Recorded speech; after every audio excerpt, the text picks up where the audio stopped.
Good night, good evening, everybody. It's really great to see you all. And tonight, we have a very special event for you. We've been discussing in our classes, in our daily lives, that the world is a little bit of a crazy place, isn't it? Just a little bit. But tonight, we have a very special discussion in which we will probably start to think about the issues that some of us might be wondering, right? Right now in the news, we're bombarded by stories about immigration and what is going on and how we are going to keep our lives safe, our spaces, our communities, and that's sort of the message. But tonight we're gonna have we're gonna go back to some of those places that are actually a matter of the question now. Probably some of us could be asking, but why are they coming? That's one of the constant news. And our debate tonight is going to let us understand a little bit of what is going on in one of those places where people are trying to, at times, find a way out. Not everybody. Some of them are deciding to stay and actively make of Mexico a better place. And that's part of the discussion tonight. We will be understanding a little bit of what's going on there. Why is probably pulling people out, but also to understand that, and this is one of the key messages that I want us to take out tonight. Every time that we find injustice, there's resistance. And tonight, with me, I'll have the pleasure, the honor, of introducing two authors of the book in mention. Matthew Hone has a PhD in Latin American Studies from the National Autonomous University of Mexico. He's been researching the direct participation of US forces in Central America during the Cold War, specifically the case of El Salvador. But currently, he's working as an adjunct professor at Stockton University, teaching courses on genocide, the history of racism, state violence in Latin America, and enforced disappearances. Right next to him is my dear friend, Dr. Yael Siman. She holds a PhD in political science from the University of Chicago and serves as a research professor in the Department of Social and Political Sciences at Iberoamericana University in Mexico City. They are both bringing us tonight a very special narrative where with their co-author work entitled Victim Activists in Mexico, Social and Political Mobilization Amid Extreme Violence and Disappearances. However, after the presentation is done, I really want you to stay for a little bit longer because tonight we have a surprise for you all. You have an extraordinary guest that will be joining us, telling us or sharing her testimony as a survivor in this craziness that we call planet, violence, and injustice. And I'm gonna tell you a little bit more about her in a minute. So thank you for coming, and Matthew, the word is yours.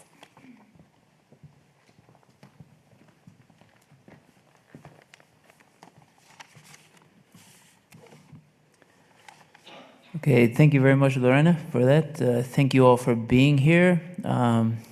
You have a very beautiful university here in Villanova, and I'm very impressed.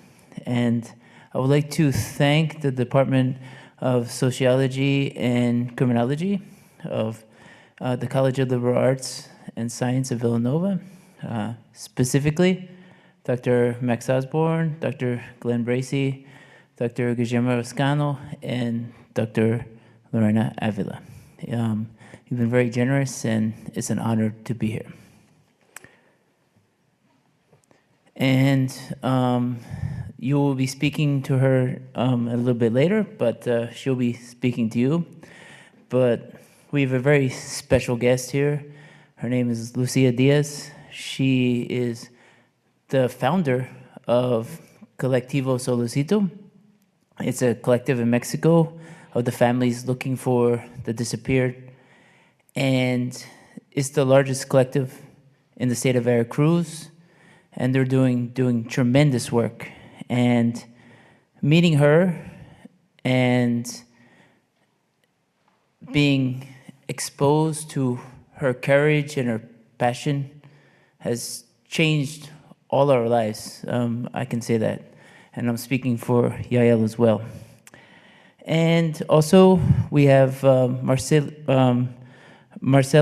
Dianoso from the International Red Cross. And like Lucia, she's very involved with these themes, and she's on the front lines as an ally to the families looking for the disappeared in Veracruz. And her work also is very, very courageous. And I would like to say, because Yael and I wrote this book, Victim Activists in Mexico, and I would like to say that I feel like what we're doing is more of a testimony.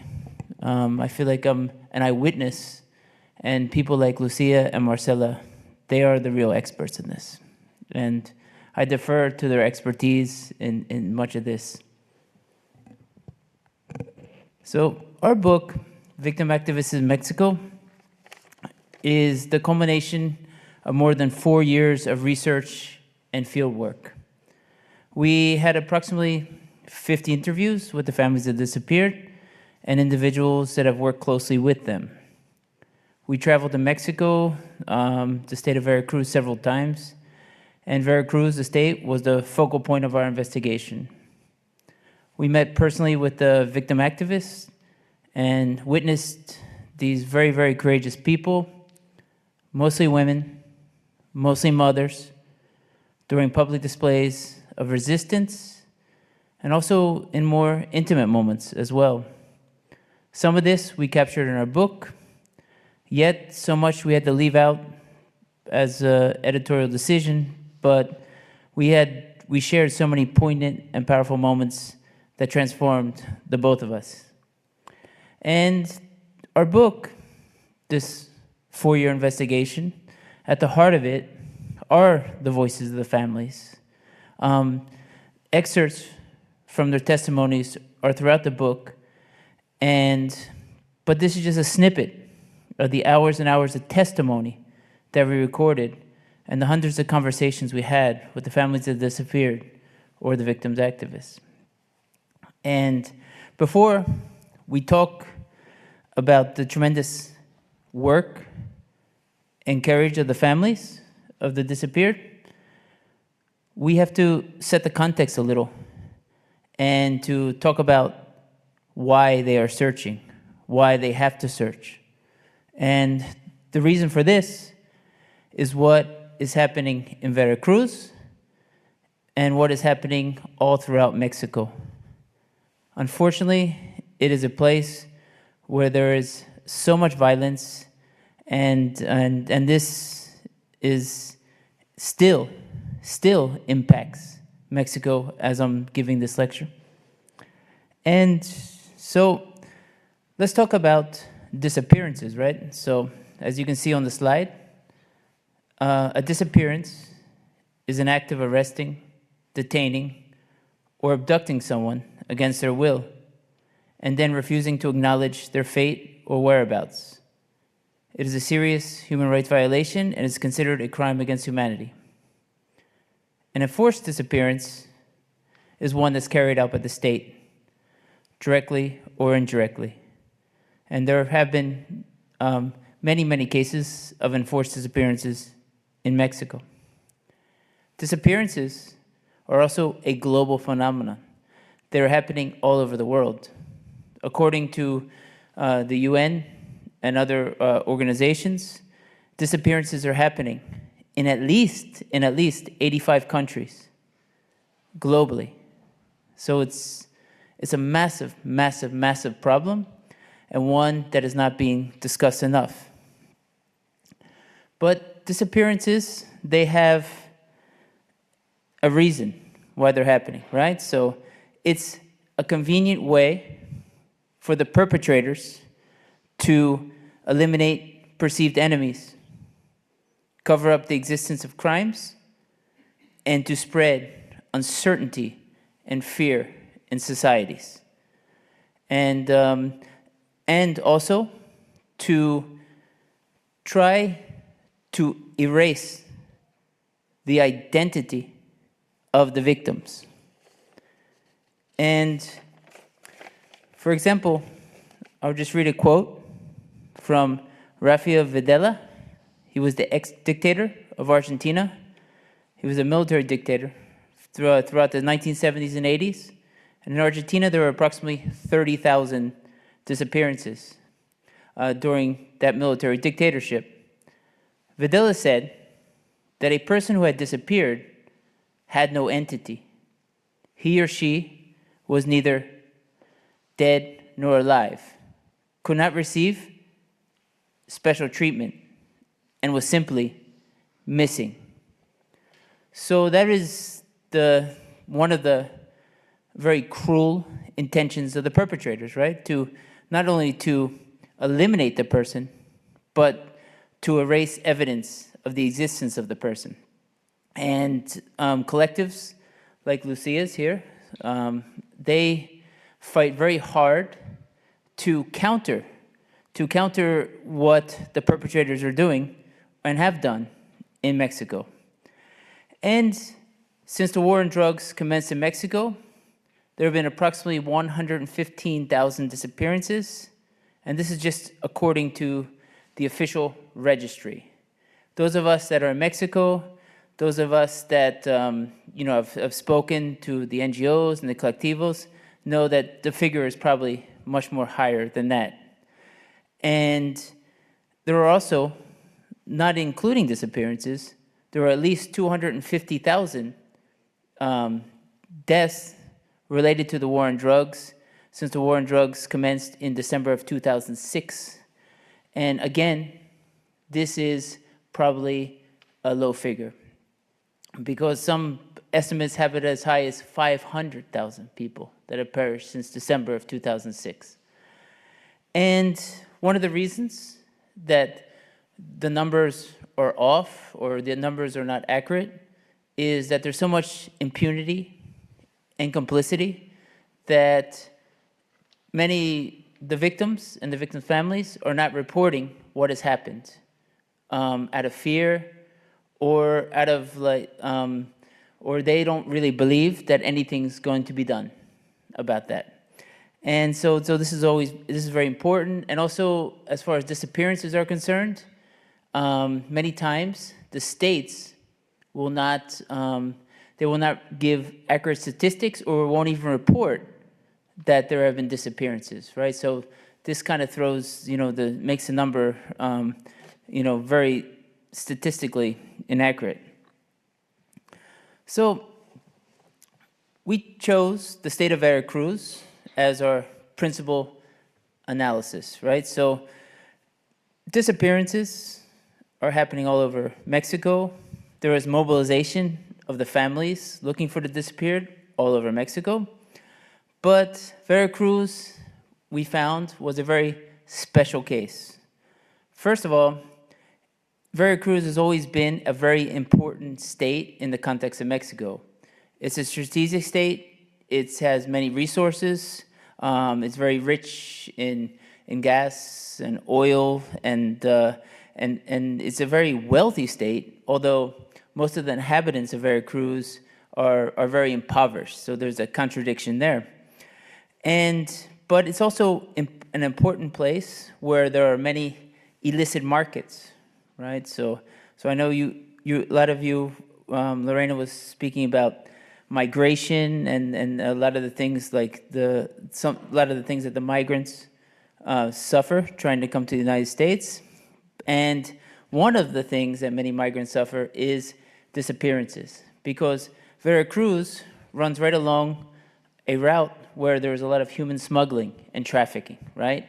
And there are cases of migrants being disappeared in Veracruz. And they have very, very little recourse when this happens, because not only is it very difficult to even in Mexico, it's very difficult to find someone that's disappeared or have the authorities to cooperate. But so just imagine someone coming from another country and it's like it's even more challenging. So, and there are a lot of course, drug trafficking, right? So, in the news, you'll see a lot of fentanyl and things that are coming through. It's coming through this area, but also very importantly, there is the trafficking of guns, right? Which makes the situations even worse. So you have drug trafficking, trafficking of weapons, and you got the trafficking of migrants, right? So these are some of the illicit markets that go through Veracruz, and this is what has caused a lot of violence in that state. And we also picked Veracruz because, as I mentioned, there's a lot of extreme violence in there. In Veracruz, there have been approximately 7,000 disappearances. However, again, as I was speaking earlier about the statistics, this is a very low number. It could be twice or three times that amount of people that have been disappeared there. And between 2013 and 2014, at the height of the disappearances in Veracruz, Veracruz had the most disappearances. Second most disappearances, only Tamaulipas had more disappearances. And Tamaulipas has a reputation of being a very, very ultra-violent state in Mexico. And Yael will speak about the elevated levels of victim activist mobilization, because this is also important to our study. There are more collectives looking for the disappeared in Veracruz than any other state in Mexico. So, as I was mentioning, this is important because in Mexico, since the war on drugs started, there are a couple principal reasons why there has been such extreme violence. One is the fracturing of the cartels. So this idea of attacking the cartels militarily caused larger groups to fracture and turn into smaller groups that were in competition with each other. And these smaller groups entered into very violent competition, and within this violent competition were elevated levels of disappearances, elevated case numbers. And so you can see Veracruz as our case study. In 2010, I'm sorry, this is in Spanish, so, but you have the Gulf Cartel and the Zetas that were the principal criminal actors, right? So, and in fact, in 2010, the governor of Veracruz, Fidel Herrera, was said to have invited the Zetas in so he can negotiate with them, make money with them. He was very complicit with this criminal organization. And so that's when the violence started to elevate a little bit. But the next governor, Governor Javier Duarte, who took over, he invited other criminal organizations in to do business, right? So he invited, and one of them was the New Generation Jalisco Cartel, Jalisco Cartel Nueva Generación.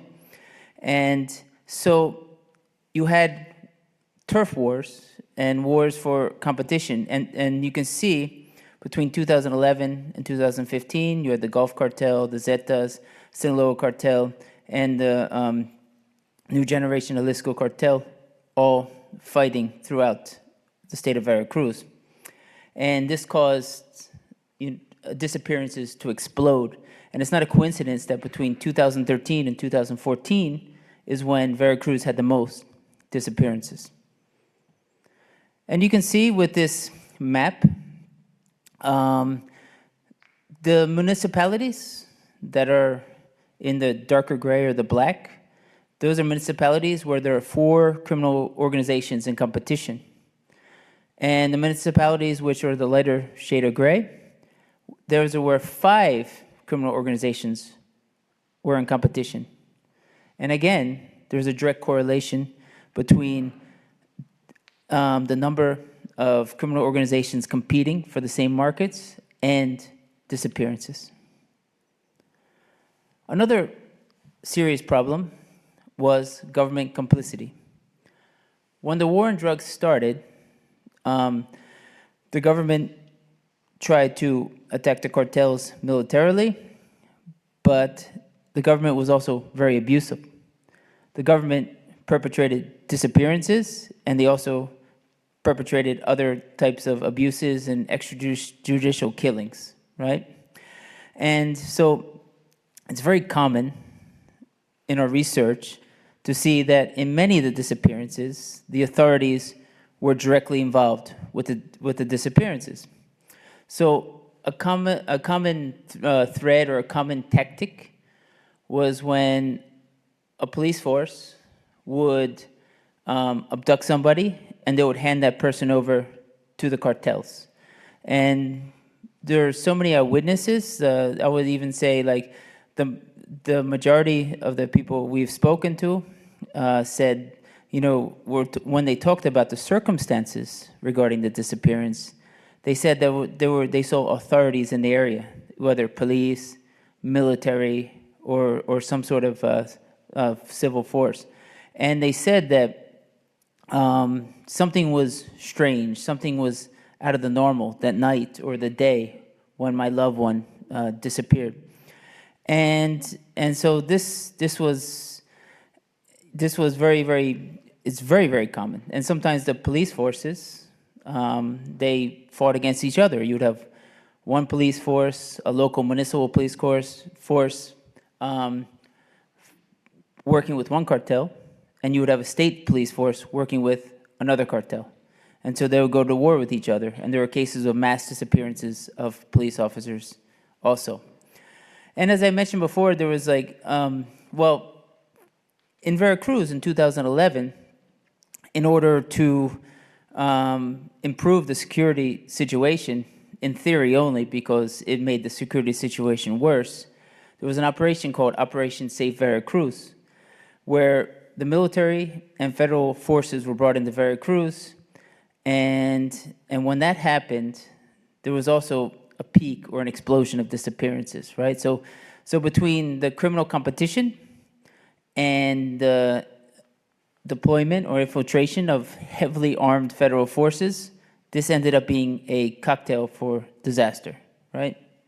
And you have also criminal complicity on multiple levels. So you have the criminal organizations, and then you have the federal government that's very repressive, but sometimes you have them working together because there's so much money and there's so much corruption that, as I was mentioning before, the police force is working for one cartel or the other, and this happened on all levels, including as high up as the governors themselves. Governor Duarte, who was governor from Veracruz between 2011 and 2016, was involved. He was in jail right now for corruption. He was a very corrupt governor. He has been also implicated in disappearances, right? Forced disappearances.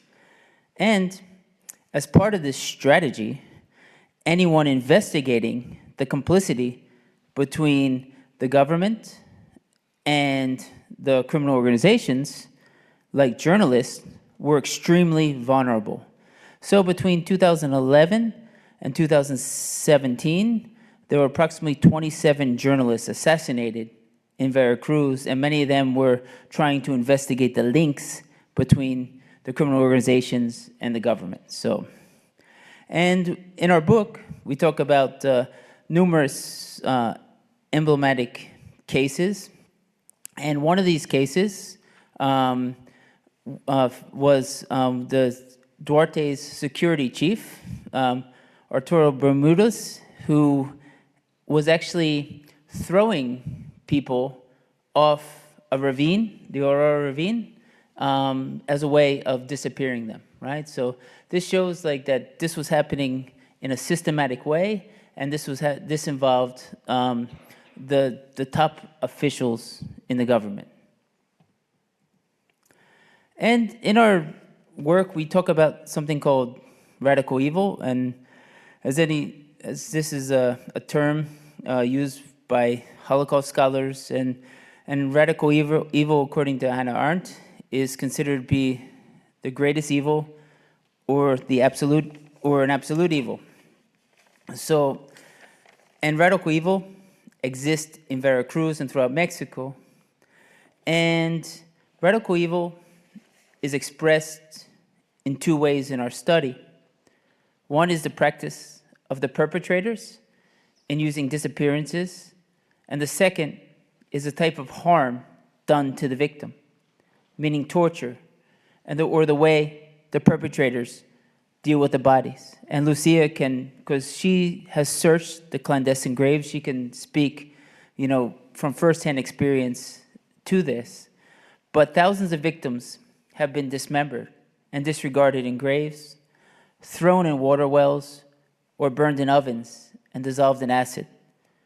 And this is a picture of an oven used to cremate victims of the Zeta criminal organization. I mean, it's something that you would think, burning bodies in ovens is something you would see maybe from the Holocaust or something like that. You wouldn't imagine that it happens in Mexico, in the state of Veracruz, and in other places too. And so here, and this is very impactful for me, are the searching sites or the locations with clandestine graves, right? So the state of Veracruz, as I was mentioning, a place where there's extreme violence, has more clandestine graves than any other state in Mexico. So you can imagine, how many people are buried underneath the earth of Veracruz, right? And here are the searching sites, okay? So right now, organizations like Lucia's and other collectives are searching all through Mexico to find their loved ones. And you can see they've done an incredible job. But if you go back to this map, right, you can see how many clandestine graves are in Veracruz, and you can see, what they've done with very limited recourses, very limited help, and you can see how much work still needs to be done. And what complicates this even more is that every day there are disappearances happening in Veracruz and throughout Mexico. So you're investigating a crime scene, but the same crimes are happening every day. So it's very, very challenging. And Lucia will speak more of her case, but I'll just give you a brief introduction. Lucia has been looking for her son, Luis Guillermo, since 2013. And she's working with the Solicito Collective, the largest collective in Mexico. They have approximately 300 members. And they discovered the grave of Colinas de Santa Fe, the clandestine grave.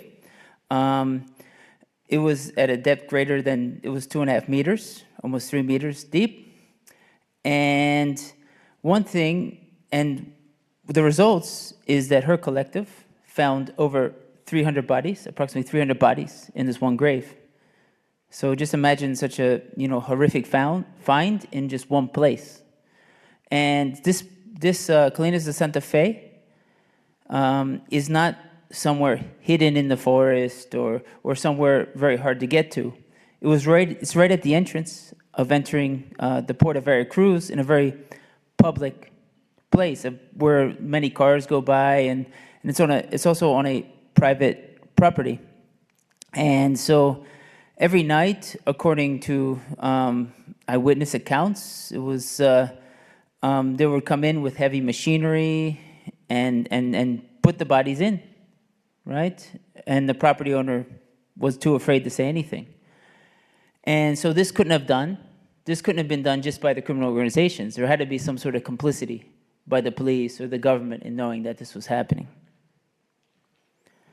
And finally, I'm almost closed here. I'm going to hand it over to Yael. But this is what radical evil has done in the state of Veracruz and throughout Mexico, right? It's created a culture of fear, silence, and whispering.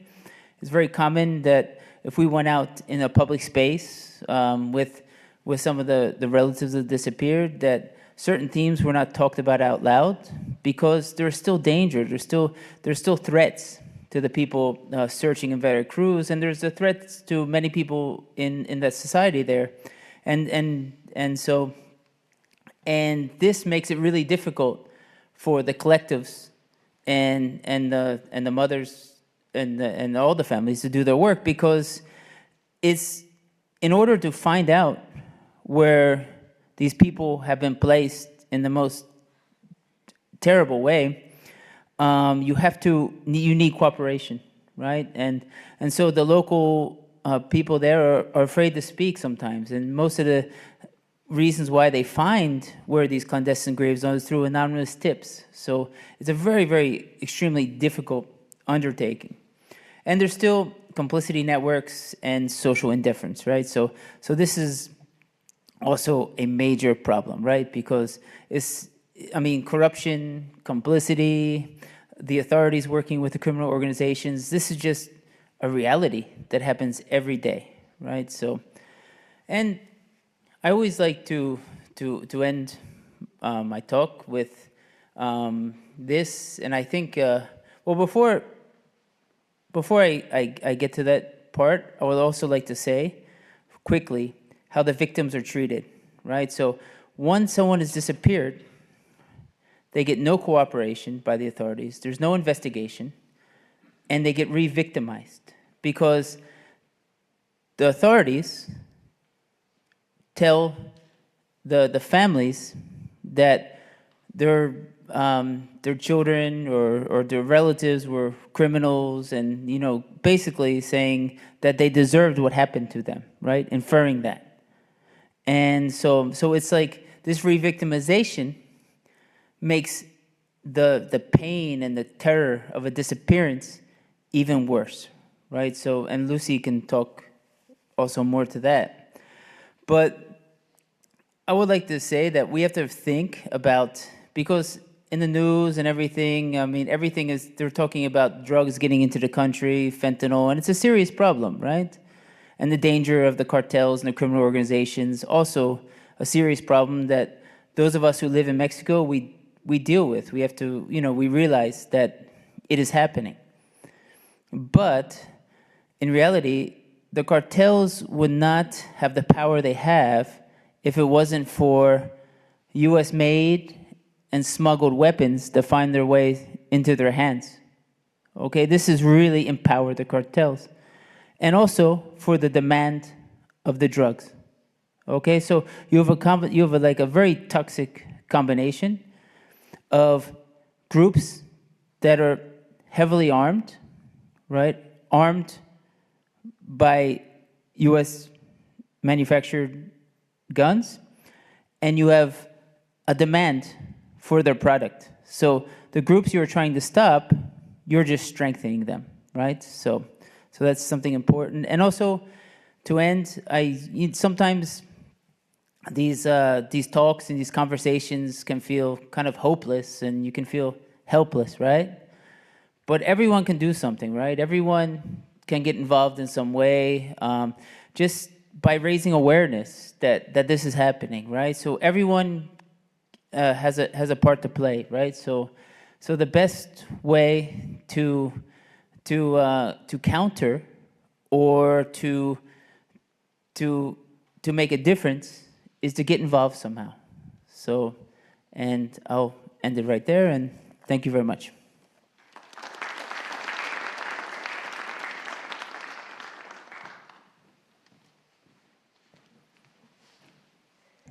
Well, and being here, it's also a very important way of helping. So thank you for being here with us tonight. So my part focuses on the mobilization of the families. So one of the questions that Matt and I asked ourselves was, given the high impunity that characterizes Mexico, and given the negligence of the state that Matt talked about, how come families were able to mobilize, to resist and search for their loved ones in such a context? So we read a lot, and we observed that most of the literature that had been published focused more on the political dimension of the mobilization of these families. That means how these families put pressure on the Mexican state and how they interacted with different actors within that state.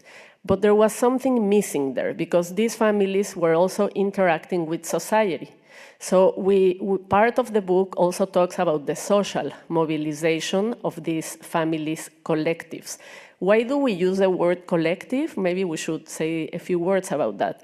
Because these are not NGOs, these are not formal organizations, these are associations of families or ways of getting organized that are very effective, but they have very few resources and they don't have institutional support. And maybe Lucy can say a little bit more about that, why they call themselves collectives. It's also very beautiful to observe how they call each other, because they call each other compañeras, companions, or sometimes when it's women, it's like a sisterhood. So maybe you can ask questions to Lucy about that too. So when we realized that there had been a lot published, but we wanted to make a small contribution to scholarship, we decided that there was more of a description of the forms of resistance.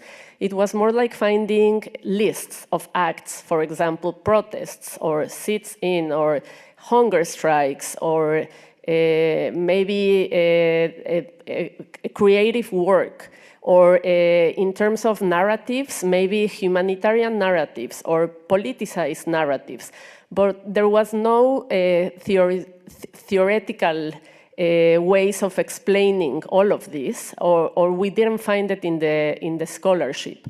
So we decided to observe how were these families resisting, and based on our observations, create a typology of resistance. So we came up with 4 types of resistance based largely on the state of Veracruz, but perhaps this typology could explain other ways of resisting across the country.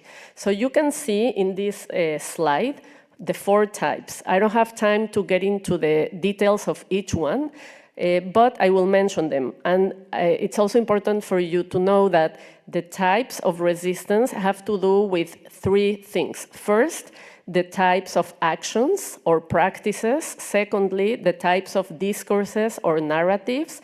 And thirdly, the audience that the families address with these actions and narratives.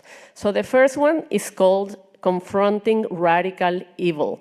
So as Matt was saying, they face radical evil, absolute evil, and they confront it. So that's one way of resisting, but they do it through searches, and I will talk more about the ways of searching. The second type is called victims' cognitions, meaning how they understand or see the world. Affections, how they get their affections mobilized and what kind of affections get mobilized. And actions that are in movement for 2 reasons. First of all, because they're not static, they change continuously. But secondly, also because they are alternative ways of coming together, because the state is really not responding to their requests or demands or addressing their rights as victimized families. The third type is called socially humanizing, because we found that these families, as I said before, not only address the state, but also society. And they use specific acts and also discourses to do that. So here we talk a lot about how empathy is constructed, both discursively and practically, or solidarity, for example. Also compassion is a part of this. And the fourth type is politically routine and contentious. And this has to do more with the ways the families address the state and its complicit actors. So I'm focusing tonight on confronting radical evil. So in the state of Veracruz, a lot of the work they do, not only, but a lot of what they do is about searching for their loved ones. And they do it through at least 2 ways. They do life searches, so they go to hospitals, they go to jails, they look anywhere where they could perhaps, and that's their hope, find a loved one. And however, given the reality of Mexico, this radical evil, they have also been forced to search in clandestine graves. So these searches we call them, or it's not that we coined this term, it's called that way, forensic searches. So they search anywhere, and it's important to know that forensic searches are different depending on the territory, depending on the climate, depending on the tools that you have, depending on the budget, and also depending on the historical moment. Because when Lucy, for example, started searching in these graves with other moms, they didn't have any money to do it, and it was very dangerous, and they didn't have any state support. So maybe she can talk more about that, but going to Colindans de Santa Fe, the place that Matt mentioned before, they faced very high risk and actual concrete threats. So here, for example, you can see a photo of a place where there's a clandestine grave, and it looks more of a desert type of place. So that's not Veracruz. That may be Tamaulipas in the north of the country, or perhaps Sonora, also in the north of the country, but not Veracruz. And here you see, well, a lot of what I mentioned before, it's written on this slide, but it's important, I go to the last sentences, because I already mentioned most of it, but they also the types of techniques and tools that they use. So nowadays, they may use drones or geo-radars, but they started using very rudimentary tools that you'll see in the next slide, and they still use them today. And perhaps also Lucy can talk more about that. So here is a photo taken by Bernardo Aja, who's a professional photographer. And we borrowed this photo from him, and we're very grateful, because we couldn't be doing this project without a lot of people who helped us, starting with Lucy and her compañeras, also Marcela, who's here, and many, many more people. And this photo is a photo of a real clandestine grave and of real tools that are used to dig and to also to identify whether there's a human body in there. And as I said before, they work with no budget. And for example, Lucia's collective Solecito, which means little sun, actually sells second-handed clothing, for example, to raise funds to be able to do these searches, among other activities, because they do many things. It's amazing how hard workers they are in order to continue this, sustain this very courageous fight. Here you see one mom who it's a real mom, and it's an actual real moment of a mom searching for her loved one. In fact, we know her very well, but I'm not mentioning her name because we want to protect her identity, although you can see her because she knows we were using this photo. Otherwise, I wouldn't be showing it to you. And you can see her using this very rudimentary tool, and a hammer, you know, and this well, Lucy will talk more about this because I don't want to get into the details of what they do and how they know whether there is a human body or not. And we have a fragment of a testimony. Matt said that we interviewed more than or around 50 people who belong to these collectives. But I do have to say that the book is largely based on their testimonies and on their own ways of going through that and their own ways of also describing how they go through that. So their own words are incorporated into our book. And here's a fragment of someone who's describing how they do it. So you can read it, and I'll read it too. I plunge the stick in as far as I can, and then pull it out and smell the tip. If it smells like a dead body, it's positive. It's terrible, but you have to smell it. And this is horrifying.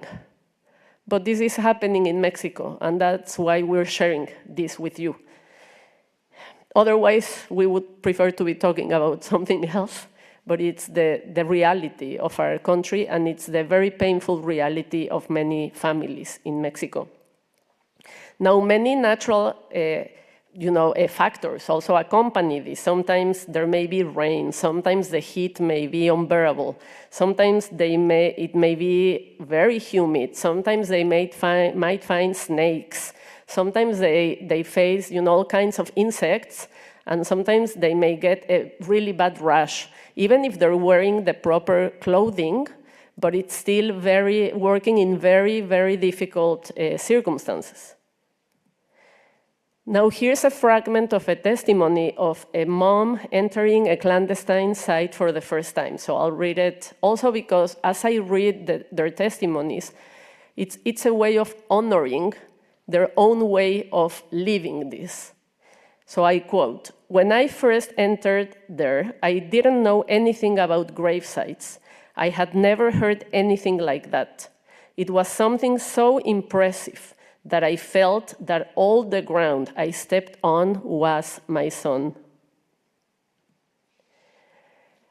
It's not only that the perpetrators torture the victims, but they also dehumanize them after killing them. They do horrible things to their bodies. So there is another testimony of a mom explaining how what she has witnessed. So I quote, "We almost never find complete bodies, sectioned, some parts on one side and others on the other. Criminals have no hearts. Why do they bury them? They make pits 3 meters deep so that you will never find them. Black plastic bags with them." So finally, this is almost the last slide. It's very important to understand, to know, to learn about the narratives of these families. So for example, when they're doing an exhumation and they find, in the technical language, we hear human remains, human parts, bodies, corpses, right? But for them, it's their own loved ones, oftentimes their own children. So they call them treasures, our treasures, nuestros tesoros. So that's part of the discourse they have created themselves in order to give back their dignity that was taken from them, but also to honor them as human beings, because they are human beings, and they are their greatest treasure in their lives. And so in the book, we try to see how practice and narrative come together. Also very important to mention is the fact that most of the family members who search for their loved ones are women, and most of them are mothers. But not only women and not only moms. We've also observed that some fathers search, and also observe that some fathers may not actively search in the sense that they go out to a clandestine grave, but they may be supporting their spouse through other means. And also we find brothers, sisters, children, spouses, among others. So one of the key figures in the Mexican landscape today is the searching mother, la madre buscadora.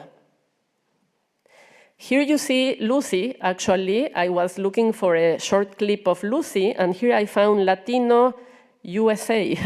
So it's titled "Listen to a Mother's Endless Search for Her Missing Son." But you have her here tonight.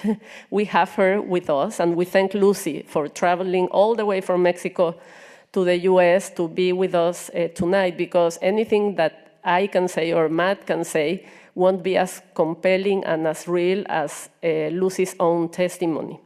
So one more fragment of a testimony, and this will be the last one that I read to you, is about how these families oscillate emotionally between the anxiety that they feel, but also the hope. So searching for a loved one may be hopeful, but at the same time they may feel fearful, because knowing that that human body, that treasure, is your own child, it may also be very hard to accept. So, but again, Lucy can more powerfully and more accurately describe this. So, but I'll finish reading this fragment of a testimony. Every time they open a grave, there is a point I feel that they're going to take him out. I think that even if 10 or 20 years go by, I think that all my life I will feel it every time they open a grave, because I'm always with that anxiety, that not that they are not going to get something out of it, that they are going to identify him and tell me that it's him. Well, and just to end, before I get to transitional justice, which is the last part, when we started doing this research, we observed that most of the family members, or all of them, described how they felt or what was their condition they found themselves in when they found out that their loved one had been disappeared. And it was very interesting to find that all of them spoke about being depressed, falling into a very dark space, being in a very deep hole, but they started searching. And as they started searching, they were able to transform this harm done to them into an activist behavior. So that's why we call them victim activists, because the harm is still there, because most of them have not found their loved ones, yet they become human rights defenders, they are social activists, so it's really amazing how they do this. And they become forensic experts, they become forensic eyewitnesses, they acquire so much legal knowledge and forensic knowledge and also political abilities. It's really impressive. And to end, so we asked ourselves how this typology of resistance impacted transitional justice outcomes. Although the term transitional justice may be very problematic for Mexico, we can discuss that if you want in the Q&A, but we came to the conclusion that even though it was not in a conventional way that we could understand a transitional justice outcomes, still it was impressive how these families, through their own resistance, have led to the creation of laws, public apologies, local memorials, the creation of state institutions, and what we call soft truth, because we found that it was not really judicial truth or broader truth in terms of a Truth and Reconciliation Commission, like in South Africa, but soft truth, because they do find bodies. And this is very important. It's a way of finding truth, but it doesn't get to the level of judicial truth because there is no investigation conducted by the state. So I will end here. I truly thank you for your attention, and now we move on to the final part. Thank you.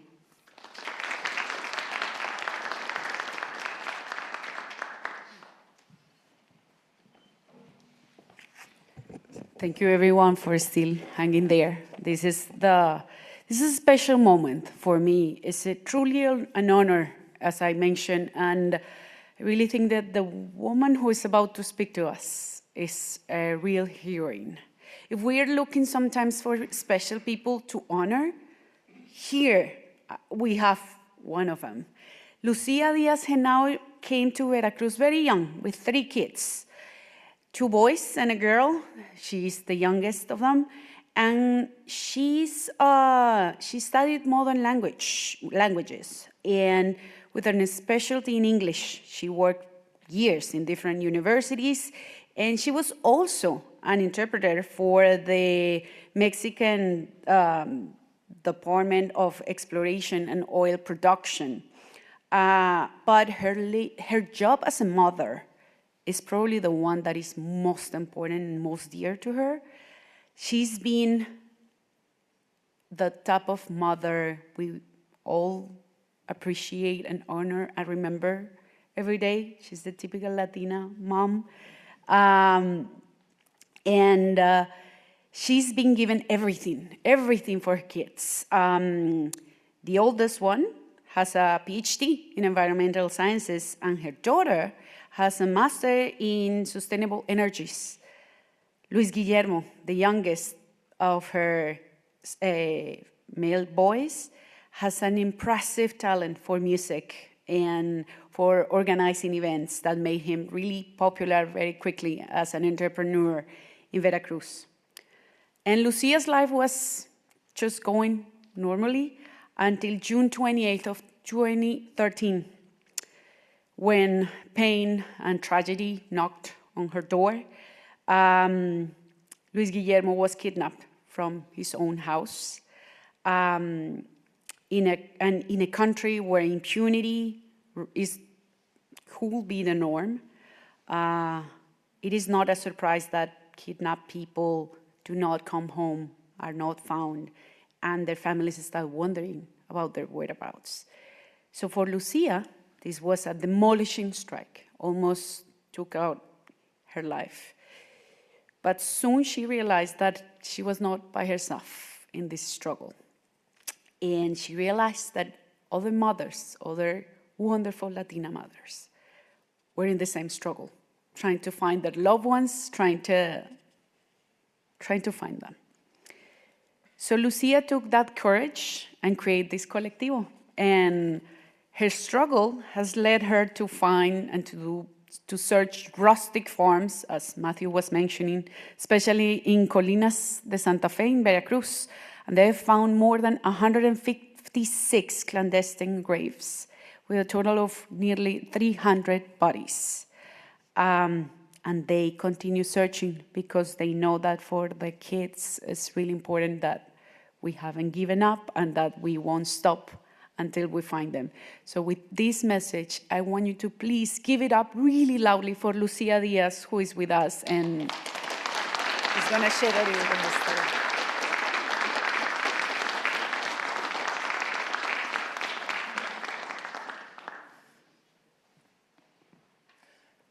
Hello. I don't know. I want to meet that Lucy.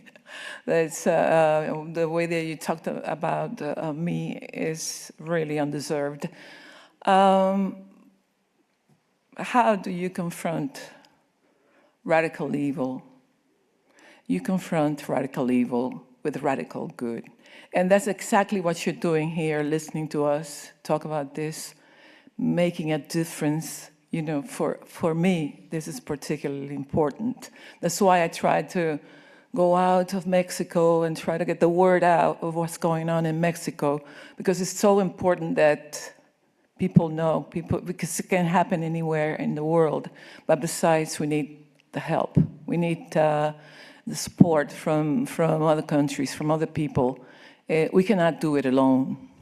And besides, you know, like, this is something that we have, like Matt was saying, America's sending the weapons, and Mexico sending the narcos sending the drugs, and people in the U.S. consuming that. It's a terrible deal.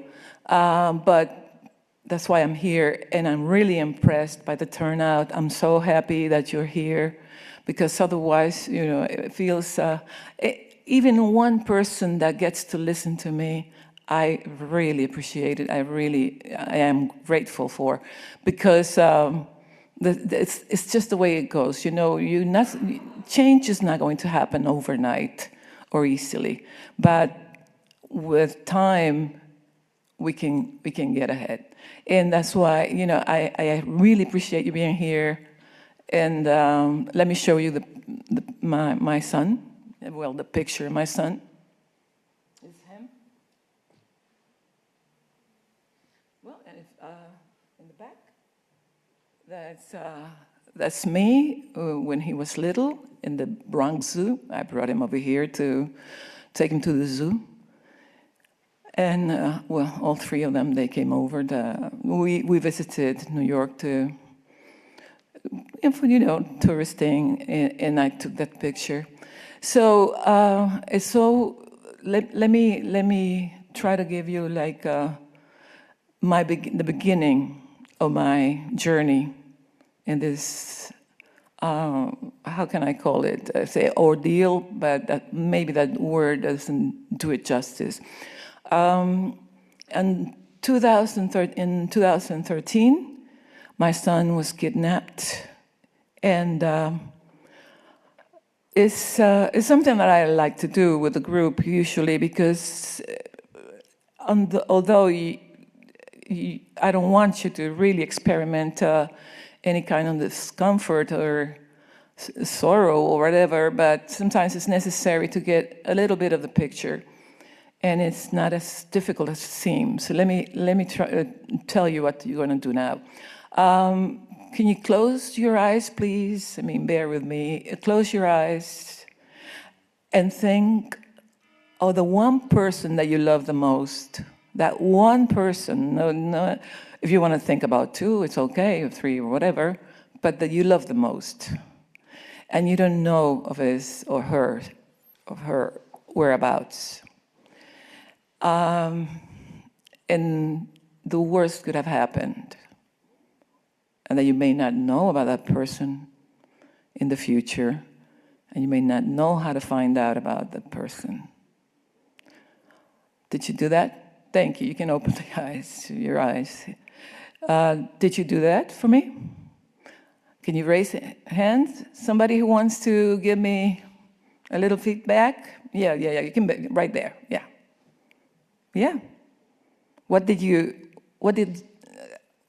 How did you feel? Terrified. Yes. Anxious. Yes, it's not so hard. Yeah, you see what I told you. Somebody else? Let me see. Somebody else. Just a little hand over there. I don't see anybody. Okay, yeah. Yeah. Yes?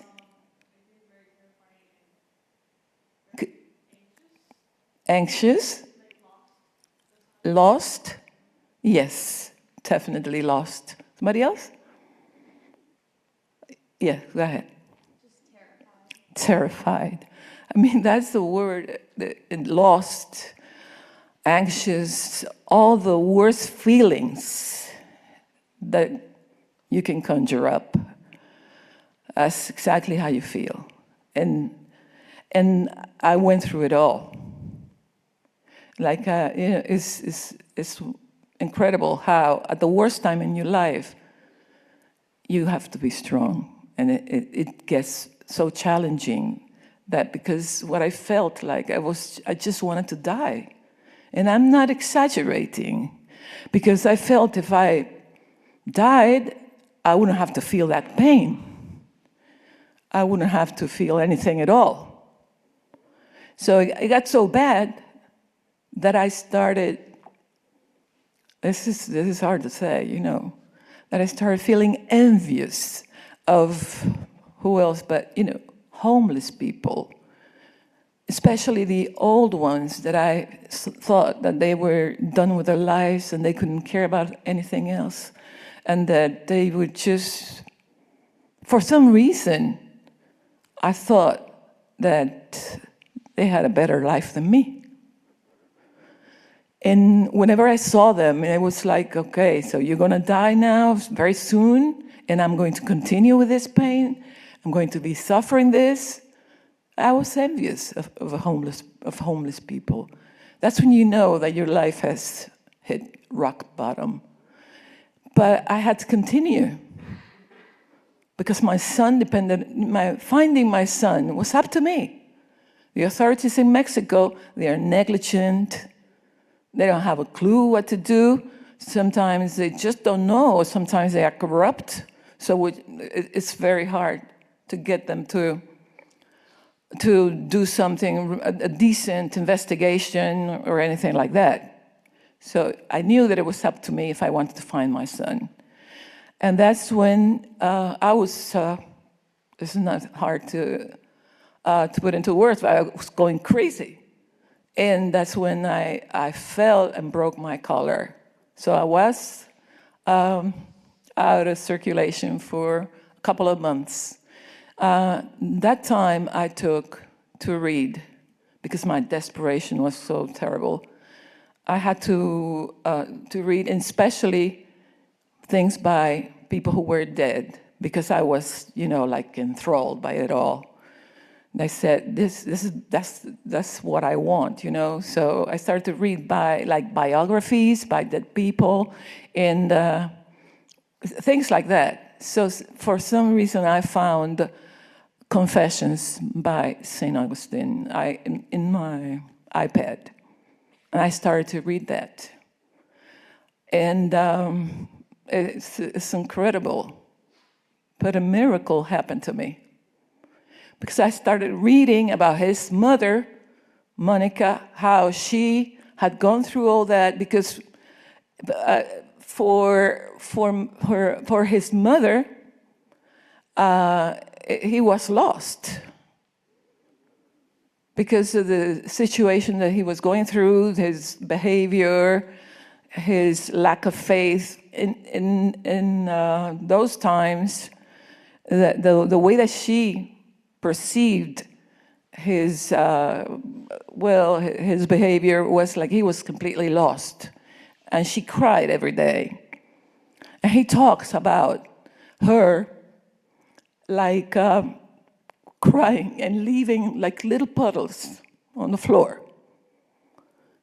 And I remember that happened to me too. Sometimes I would kneel and I left like little puddles on the floor like her. It just happened to me. And then when I read that, as soon as he found his way and he began, he got the calling of the faith, and he started to turn his life around. And she felt like she had found him. And she said, well, so this is my mission. Now I can die in peace. And for me, it happened exactly at the right time. And it struck me. I said, I have to do what she did. She didn't give up. She tried and made such an enormous effort to bring him back. And that's exactly what I want to do. So reading St. Augustine's Confession is amazing, but to me that was a miracle. After that, I decided, to get together with the other moms that I had met and make this colectivo. Because we call it collective, it's just a way, we could have called a group. And I said, we need a lot of light, because without light, we are lost. You need light. If you're going to look for somebody or whatever you're going to look for, you need light. That's exactly what I said. Well, which is the epitome of light is the sun. So I used the sun. And it all it happened after going through that reading. I read it so fast, I was devouring the book. I read it like in 2 days, because it was everything that he said was hitting home so easily. It's just when, and now that I am here in this university, I'm in awe that today, after 12 years, now I'm here, and that he is honored in this university and all that.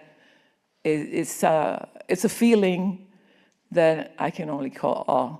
So, we began the colectivo, started to work, and it's hard because we are working in two open fronts. We have to get the money for the searches. We have to carry out the searches. We have to prepare, because this is not something you can do without training. Training especially because we don't want to do anything wrong that might get the authorities on our backs, because the Mexican law about handling of dead bodies is very, very, strong, and they could put us in jail if we do something wrong. So we're not allowed to touch the bodies. But once, you saw the picture, we use that construction rod that we have them made because they don't sell those. So we buy the iron rod, we put the other part on top like a T, and we hit it on the top with a hammer. And once it's going all the way down to 2 meters deep, 2 or 3 sometimes, we take it out slowly so that we don't lose the smell, and we smell. Usually we sniff the whole rod because it's important to see, and sometimes it's even the sound. So and when it comes out and it smells like decay, we make a big hole. Sometimes it's usually 2 or 3 meters deep. And yes, sometimes if there was a smell, you find the bodies. And we're not supposed to touch them, so we tell the authorities, but we have to make sure there is a body, because they can fool us. They can tell us, no, there was nothing there. So we have to be sure. And with that technique, which is not modern, it's makeshift, but we have found so far like over 400. In that place in Colinas de Santa Fe, we found 300, and in other places, we found over 100 in very difficult circumstances, because it was a lagoon, the area around the lagoon, and some of the bodies were underwater, and some of the bodies were wrapped in the roots of the trees. So we had to use chainsaws to pull them out. It was really hard. And that's what we do. And sometimes, I never thought I could do something like that in my life, because I was very squeamish, oh, no, I don't eat meat, and I don't want to see anything that's that would terrorize me or whatever. I'll be scared, but I learned to be strong, and to be able to do all this, and because it's necessary. Like I told you before, who's going to look for our children? There's so many of them missing, and the group is over 300. And so for us, it's really important that we do whatever it takes. And like I told you, with Monica's teachings, I am able to do that. And it's incredible how your mind changes when you read the right words, the right experiences. And I know, for example, when I do this, every one of you is going to come out of here and maybe think about the situation in Mexico and try to do something about it. We have all the need. It's really very necessary that we become activists, all of us. You don't have to become an activist for missing people. It could be for any kind of fight. You just can't. It's impossible today to not participate in any kind of activism. We need massive doses of activism in the world. That's what we need. And that's not my phrase, but I know we do. So try to take some time for some kind of activism and do something, because the world cannot do without it. There's so many people who are not going to do it. So those of us who can, we have to do something. In my case, in doing this, it's not just for my son anymore. It's not just for my son. Because if I found him and I didn't find the others, I'd still have that, my conscience would still feel like there's something missing, and it's more than something, it's a lot. So I don't know if you want to make questions, but I think, I don't know if you want to know more about the process or about what we do, but just know that I am extremely, you have all my gratitude and the gratitude of the group because you are here today. And just a good thought for the missing people of Mexico. Just that's enough for us to be grateful for. It's just a little thought. And if you can say a little prayer or whatever, maybe retweet one of our social media postings, something, whatever. It doesn't have to be much, or there's nothing that's going to change the world like all of a sudden, but there's a lot of things that you can do to change it slowly and, nicely. Like when St. Augustine wrote those confessions that changed my life completely. Thank you so much.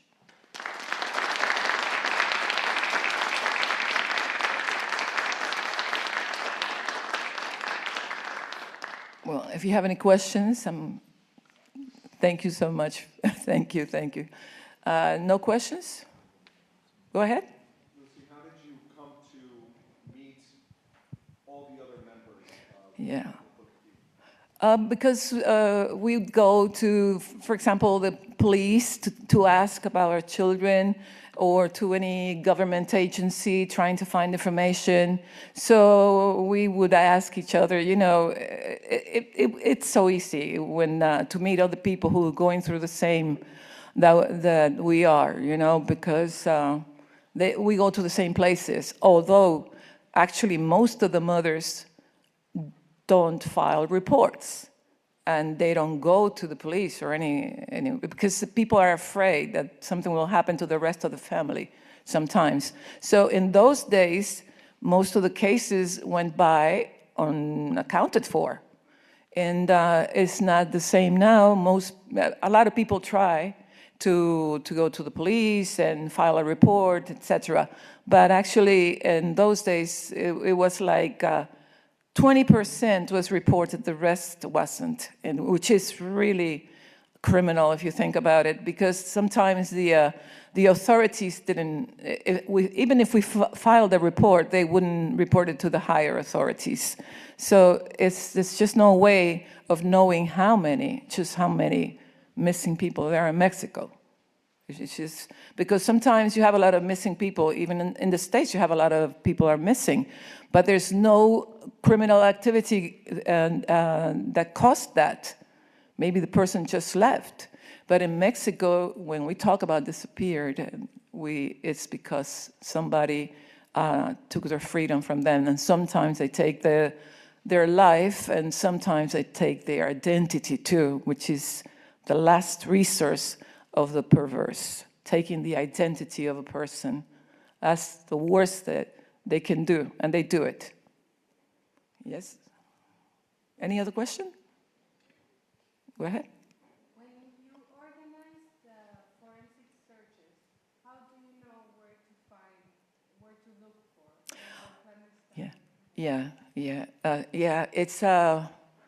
It's sometimes there's a lot of hearsay, a lot of rumors that there are graves this place or the other, and we hear about it and we try to go and check. And the Colinas de Santa Fe, which was the biggest grave site in Mexico and even in Latin America, and we found that out through the most unexpected, let's say, allies. I think it was criminals, because we were going to start a march for Mother's Day, and all of a sudden 2 men came out of a pickup truck. We couldn't see the faces because there's too many of us, getting ready to start the march, and And these guys gave us copies with a map. It was just very, let's say, it was like drawn by themselves, and they drew like a lot of little crosses, and they said bodies, and they wrote the name of the place. And we couldn't get to see them, but those who saw them, they say that they looked like criminals. Not because there's a specific stereotype, but in this case, the mother said that what little they could see was not very conforming to the rest, the normal people that go around in Mexico. So I knew then and there that they were telling the truth when I saw the map. And after that, we went to the place, and sure enough, 156 graves with 302 bodies. They were telling the truth. And they looked, and it's because people have a conscience. There's no radical, they say radical evil, yes. Radical good, yes. But there are shades in between. And sometimes the perpetrators are victims too. And they have a heart. And so it's hard to tell. It's hard to judge people so easily. Judging is the hardest thing a person can do, actually. So we appreciated it. It was Mother's Day, so after that, the press started to refer to that incident as Mother's Day macabre present, because it was like a present to us. But for us, it was not macabre at all. It was great. It was a blessing. We found 302 people who were lost in those graves. And we are going to be able to take them home. It's like, for us, it's mixed feelings, but the one most important feeling is of closing that cycle of uncertainty, of anxiety, of not knowing, of pain, of some of the moms, they say, I don't want to die without knowing, without finding out. They don't even want to die. And some of them say, oh, if I could find just one little bone, that would be enough. So yes, for us, it's not like it is for everybody else, because we already lost faith in finding maybe all of them alive. We would love that to happen. But what are our chances? I don't know. So whatever happens, at least if the person is dead, we want to send them to their loved ones, which is the most important thing, to recover the humanity of the person. Because in a clandestine grave, a person doesn't have any identity. There's no, it's not a person there. It's because it's the only thing that we have, Like with time, 200 years after today, they're going to remember your name and your picture, maybe, because we live in an age of photography and all that. They're going to remember your name, and your family is going to remember you. But without that, we're nobody, we're nothing. So that's the last thing they can strip from you, the identity. And in a clandestine grave, that's exactly what they do. They do it on purpose to deprive you of the humanity in you, your identity. Any other question? Yeah. I have one more question. Okay. The authorities in Mexico have not been helpful in the search process, but you said that under the law you can't do very much after you find a hidden grave site. Do the authorities help? obviously you need to do forensic testing to try to identify who's in those mass graves. Have the authorities been cooperating in that aspect? Well, yes. In our case, the ones that we find, yes. I'm not sure that the rest of the bodies they find, because there's a lot of bodies that they find constantly. Actually, there's more than 50,000 bodies in the different places, morgues, for example, and have no ID yet. Because they haven't been so fast to give them an identification, you know. But in our case, it's they do. The ones that we find, they process, and they take the DNA sample of the bones, and so they keep them. But that's in our case. But like I said, over 50,000 bodies unidentified. That's a lot. There are common graves, there are morgues, there are places wherever where the authorities, because these are kept in store by it's hard to say it like that, and it's so hard to talk about this like that, by the authorities. And for example, we found, one of the graves that we found was 15 people lying in the same grave. Most of the bodies are dismembered, which is so drastic. Why do evil people do that? Why do criminals go to that extent? It makes you wonder, when are they going to feel satisfied? What's enough for them to say, okay, I'm done, and that's it, you know? Dismember the bodies, and what they do sometimes is they place those bodies in plastic bags, and they put them in one place and then in another, so that they want to shuffle them around so that you don't find the complete body so easily. You have to test, and they do all that. And it's just a way of, it's such a lot of perversion. They're sick people. It's clear, because the person that is sane doesn't do that. But the government usually does the testing, because they're the only ones that can do that, because there's a lot of lab work, and we don't have that possibilities in the group. It's not possible. Besides, it has to be a legal process. So they do that with the group. But the rest of the bodies, that's going to take forever to ID, because there's too many, and the effort is extremely slow and negligent, and they don't look like they're going to do it anytime in the future.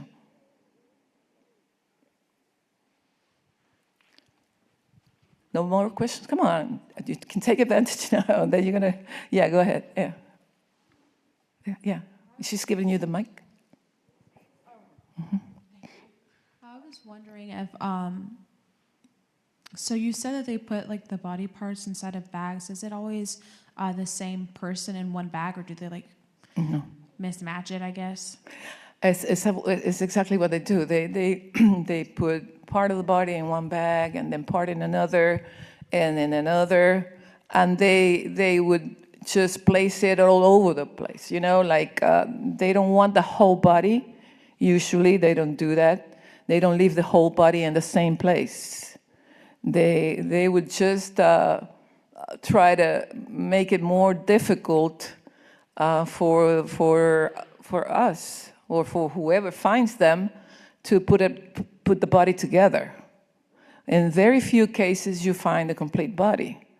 But they have led us to say, well, whatever, as long as we know that the person is there, that is, that the bones belong to that person, for sure, it's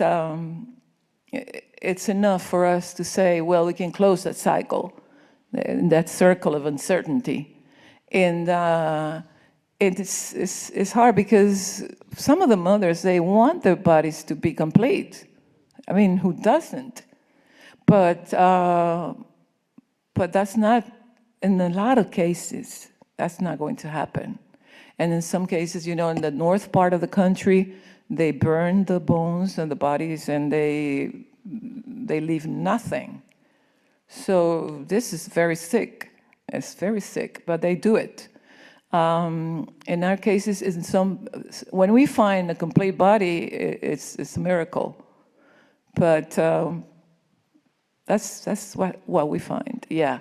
And it's so hard because you find the clothes, we find personal items, we find so much of the person's life.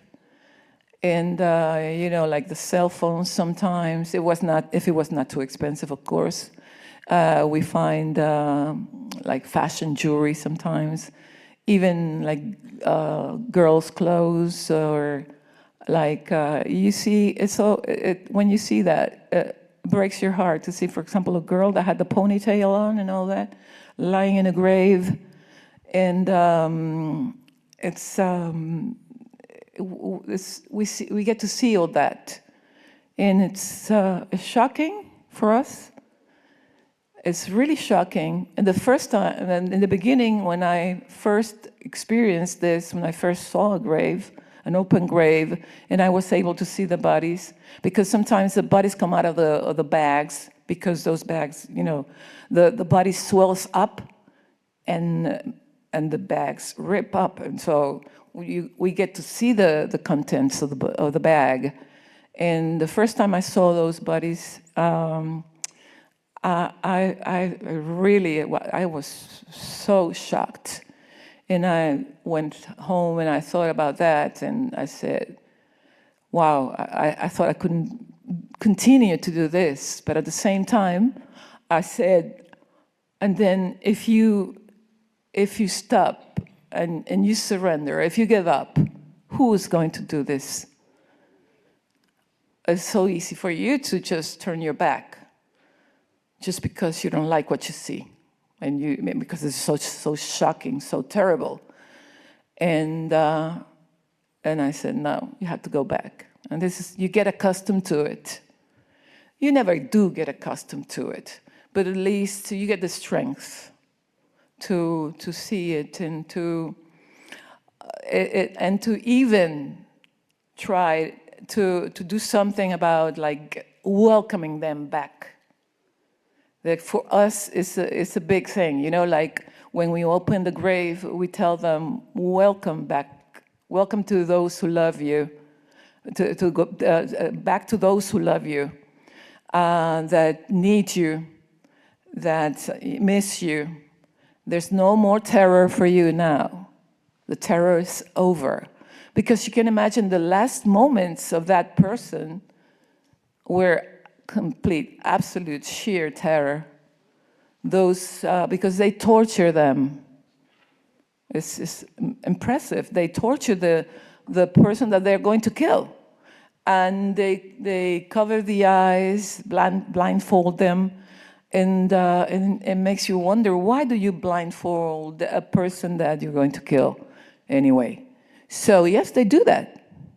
They put a lot of effort into terrorizing them. So the last they see is horror. The last they hear is horror. The last they feel is complete horror. And we have to try to erase all that. And we do. We tell them, welcome to the light, welcome to love, welcome to the people who have been looking for you all this time. We give them a little, it's not a prayer, but it sounds like a prayer. And it makes us feel better about finding people in that condition, usually young people, because this terrible situation, the victims are usually from 14 to 35. That's the bracket that is most affected. So imagine it's usually very young people, very young, and there are even children, and so it's terrible to see all this youth being lost like this, and very, very hard for us. Like I said before, most of the disappeared are usually very young. My son was 29. And most in the group, they're mostly like 25, 21. There's 14. There's a little girl too. It's terrible to see the youth wasted like this because of this madness, this evil going around like this. It's this drug war, which is not taking care of the problem, because if you saw the charts, instead of 2 or 3 cartels, now we have dozens more, which means that the strategy is not working. It's quite the opposite of working. It's a disaster. It's a failure, and they're still implementing it. And the U.S. wants to keep sending us weapons, but I don't see USA doing anything domestically to stop those drugs from getting to the people, because I don't see the raids being conducted like they are in Mexico. In Mexico, they take a lot of people, put them in jail, and I don't see that happening here to really, to the real big drug lords. Once I went to New York, I'm a baseball fan, and I went to the Yankees game, and I had a hard time trying to buy a beer for my husband, and because they ask you for ID and whatever, so I had to wait in line like 20 minutes to buy a beer, and the lady in front of me, she got cocaine in a little bag so easily, and she comes and tells the others, look what I found. It took her no time at all. So there's a lot of hypocrisy of the government to make you all believe that they're doing something against the drugs. They are not doing anything, because they're not being really serious. They want to press Mexico into doing things, like killing people, and well, that's what's happening.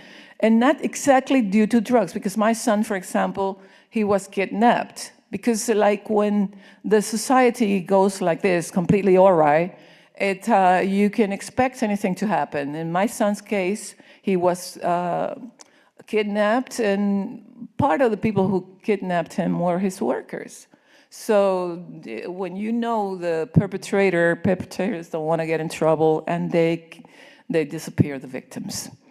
And in this case, that's what happens. In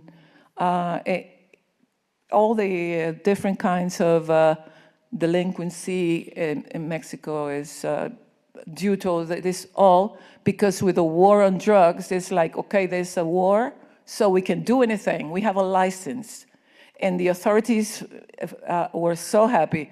A lot of the missing people, a lot of them were disappeared by authorities. A lot by police, especially, because it's like, okay, we have a license to disappear, to kill, with the war on drugs. That's the worst thing that could have happened to Mexico.